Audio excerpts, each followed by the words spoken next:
It began with the mirror. I don't know why I bought it. It wasn't like I needed one, especially not something as gaudy as that antique oval frame, dripping in tarnished gold and crowned with an intricate carving of two doves in mid-flight.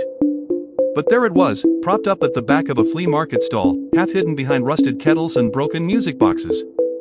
The seller was a hunched old man with leathery skin and eyes like marbles. When I asked him the price, he blinked at me, as if startled by my presence. "You don't want that," he muttered, but his voice trembled in a way that suggested he hoped I'd insist. And I did. Of course I did. He named a price far too low for something so ornate. I paid in cash and carried the mirror to my car, feeling an odd mix of triumph and unease.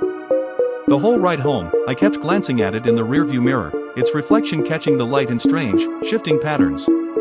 I hung it in my bedroom. It was too large for the wall, but I didn't care. It looked, right there, as though the room had been waiting for it.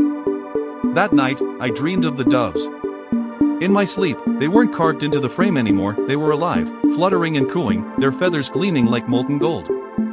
They circled me, close enough that I could feel the wind from their wings. When I woke, my skin smelled faintly of ash and something sweet, like honey left too long in the sun.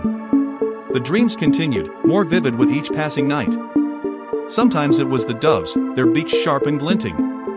Sometimes it was a figure, indistinct and dark, standing just behind me in the mirror's reflection, its hand resting on my shoulder. By the fifth night, I stopped sleeping. I should have taken the mirror down, but the thought made my stomach churn. It belonged there. Or maybe I belonged to it. I started noticing things in the reflection that weren't in the room.